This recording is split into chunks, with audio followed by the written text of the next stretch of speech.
Have you ever looked into moving, studying, or even just taking a long trip to South Africa, only to feel completely lost in the paperwork? Choosing the wrong immigration document leads to months of delays, unexpected rejections, and a lot of frustration. Every South African visa functions as a specific legal rulebook. It sets the precise boundaries for what you are permitted to do during your stay. The document stamped into your passport creates a physical boundary around your activities. If you arrive as a tourist, the rules prohibit you from taking a job or enrolling in a long-term degree. Matching your primary reason for travel to the correct visa category before you apply is the most effective way to navigate the entire immigration system. The government organizes these paths into two main branches: short-term visits and long-term residency. The standard visitor's visa is for tourism or visiting family. It comes with clear limits. You cannot work, and you cannot sign up for a university program. The long-term branch includes categories like study, work, and business visas. To get one of these, you must provide concrete evidence of your plans, such as an official job offer or an enrollment letter from a school. Spouses of citizens or permanent residents use a specific category, allowing authorization to work or study. However, rules are strict. You cannot change from a holiday visa to a spousal visa while inside South Africa. Your initial entry document defines your legal rights. Those rights cannot be swapped for a different category once you have arrived. Once you know which set of rules applies to you, you have to deal with the organizations that process the paperwork.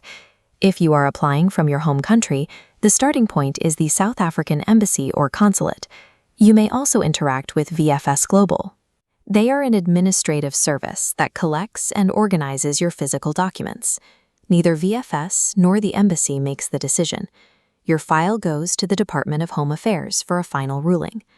The process is strict.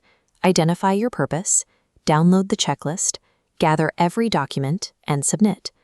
While VFS takes your paper, only the DHA has the power to grant you legal entry into the country. Because officials process thousands of applications, small errors often lead to an immediate rejection. For instance, you cannot undertake an internship while holding a standard holiday visa. The government views internships as work experience, which requires a different legal path.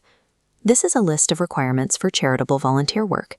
You must provide a letter detailing your daily tasks, your weekly schedule, your accommodation details, and even a list of other foreign volunteers at the organization.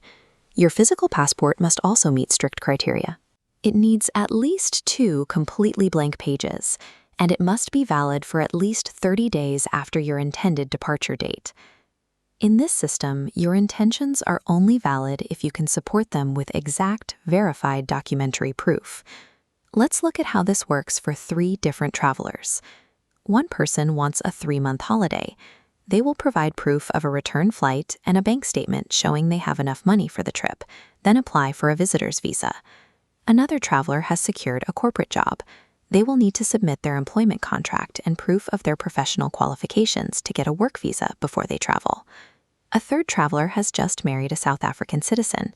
They must submit their merit certificate and apply for a spousal visa from their home country, which provides a path toward permanent residency. In every case, your purpose determines the visa you need, and your documents prove that purpose to the Department of Home Affairs. When you define your goal first and follow the specific rules for that path, the journey through the immigration system becomes